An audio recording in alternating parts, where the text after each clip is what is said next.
Selamat petang, salam sejahtera. Terima kasih karena bersama dengan saya di Nazilin Unity Channel.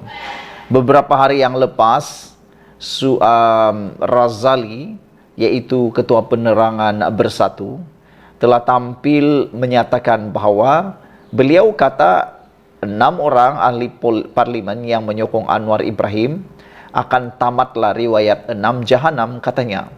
Rupa-rupanya tidak seperti yang disangka mudah oleh Razali. Dengan mudahnya beliau kata 6 jahanam itu musnah, kata beliau. Tidaklah semudah itu. Kerana Bersatu pada 2 Mac ini akan memindah perlembagaan mereka. Itu kita tahu. Mungkin memindah itu amat mudah. Tetapi harus diingat, untuk dapat kelulusan pindaan perlembagaan parti itu, ia haruslah diluluskan oleh ROS. Dan ROS juga akan mempertimbangkan perkara-perkara penting mengapa perlu dibuat pindaan itu, dan perlu banyak pertimbangan. Rupa-rupanya halangan terbesar untuk mereka mengambil pindaan itu adalah ROS. Belum tentu mereka dapat kelulusan, itu pertama. Yang kedua ialah bukanlah seperti mudahnya Razali kata untuk pecat atau sebagainya supaya mereka letak jawatan atau sebagainya. Tidaklah semudah itu. Lagi pula, menurut ahli parlimen Gua Musang, tidak ada bukti bahawa mereka keluar parti. Kami hanya sokong kerajaan dan bajet, kata beliau. Oleh sebab itulah, amatlah sukar untuk percaya 100% apa yang dikatakan oleh Razali, yang kononnya 6 orang ahli parlimen yang menyokong Anwar Ibrahim itu akan dipecat atau perlu letak jawatan dan mengadakan pilihan raya semula. Belum tentu lagi itu boleh diperoleh, boleh diambil dan dapat oleh ahli parlimen Bersatu ataupun parti Bersatu. Salah seorang daripada 6 ahli parlimen Parti Pribumi Bersatu Malaysia Bersatu yang menyokong Perdana Menteri Anwar Ibrahim hari ini membangkitkan persoalan. Tindakan partinya yang mahu memindah perlembagaan Perhimpunan Agung khas pada 2 Mac ini.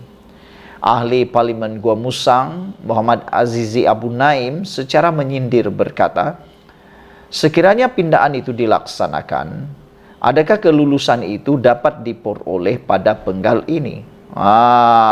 Itu persoalannya. Adakah kelulusan pindaan itu dapat serta-merta? Anda jangan ditipu, jangan Anda sangka apabila pindaan dibuat boleh dapat pula kelulusan serta-merta dari ROS. Ia boleh mengambil masa yang pendek ataupun panjang. Dan bolehkah kelulusan itu diperoleh pada penggal ini? Kalau tak lulus penggal ini, maknanya 6 ahli parlimen Bersatu yang sokong Anwar Ibrahim tidak ada kena apa-apa. Macam itulah ceritanya. Adakah kelulusan itu dapat diperoleh dalam tempoh penggal sekarang? Ini disebabkan pindaan yang dibuat Bersatu perlu mohon beberapa tahun lepas, masih lagi belum selesai. Rupa-rupanya ada beberapa pindaan yang pernah dibuat oleh Parti Bersatu di pohon dalam beberapa tahun yang lepas, masih belum selesai. Ini kan pula pindaan perlembagaan yang baru mau dibuat 2 Mac ini. Dengan kata lain, belum tentu lagi lah. Mungkin silap sikit, checkmate mereka semua. Kedua, sekiranya dibuat, apakah kandungan yang Bersatu nak jerat kami? Sebab tak ada bukti yang kita ini keluar parti. Kita hanya sokong kerajaan dan bajet. Itu saja, katanya kepada harian Metro hari ini. Bersatu sebelum ini dilaporkan akan mengadakan Perhimpunan Agung khas pada 2 Mac ini. Perhimpunan itu dijangka memindah perlembagaan susulan tindakan 6 ahli parlimen parti itu menyatakan sokongan terhadap pentadbiran Anwar Ibrahim. 6 ahli parlimen Bersatu yang menyatakan sokongan kepada Anwar ialah Muhammad Azizi, Datuk Zulkapari Hanapi, Datuk Syed Abu Hussein Hafiz Syed Abdul Fasal, Zahari Kecik, Datuk Iskandar Zulkarnain Abdul Khalid dan Datuk Suhaili Abdul Rahman.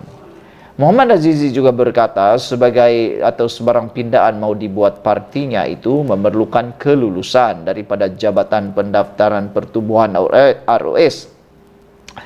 Dan kebiasaannya ia mengambil masa yang lama, bukan sekejap. Jadi para penyokong walau yang ada di luar sana janganlah tertipu kononnya buat pelembagaan boleh terus pak berpecat. Taklah, tidak terus ia mengambil masa yang panjang untuk dapat kelulusan daripada ROS. Beliau juga mempersoalkan Perhimpunan Agung HAS yang dibuat itu mau memfokuskan kepada pindahan pelembagaan parti atau sebaliknya. Kita pun tak pasti sama ada Perhimpunan Agung HAS yang mereka nak buat pada 2 Mac nanti, adakah betul-betul nak fokuskan pada pindahan katanya. Ini disebabkan ada sesuatu yang lebih kepada konflik kepentingan dalam kalangan 2 pemimpin tertinggi. Katanya yang tidak mendedahkan siapakah pemimpin itu. Silap-silap hari bulan, pindahan yang dibuat itu bukanlah pindahan terhadap 6 ahli parlimen itu, tetapi pindahan terhadap syarat untuk mencabar Presiden Parti Bersatu. Dalam pada itu, penganalisis politik dari University Science Malaysia, Profesor Datuk Dr. Siva Murugan Pandian pula berpandangan, pindahan perlembagaan mahu dilakukan oleh Bersatu itu tidak akan menggugat 6 ahli parlimen yang menyokong Anwar. Menurutnya, ini disebabkan pindahan itu dibuat selepas 6 ahli parlimen berkenan menyokong Perdana Menteri.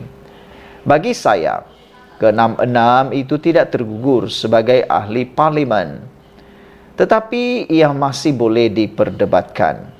Dalam konteks perundangan, banyak perkara boleh ditelusi, katanya.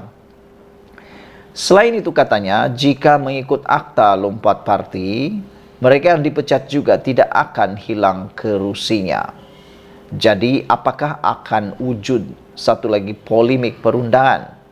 Sama ada akta lompat parti lebih besar daripada pindahan parti, atau pindahan parti lebih besar daripada larangan akta lompat parti. Ini disebabkan akta lompat parti ini jelas. Mereka yang dipecat tidak akan hilang kerusi, melainkan mereka sendiri memilih untuk keluar parti itu. Kalau mereka memilih untuk keluar parti, kerusi itu akan kosong secara otomatik. Dalam konteks ini, ke-6-nya hanya menyatakan sokongan dan tidak keluar parti, katanya lagi. Sekian untuk kali ini, jangan lupa tinggalkan komen Anda, tekan butang subscribe. Apa pula pendapat Anda tentang isu kali ini? Dan tentunya, silap-silap hari bulan yang bermasalah nanti ialah Muhyiddin pada 2 Mac nanti. Sekian dulu, kita jumpa lagi. Bye-bye.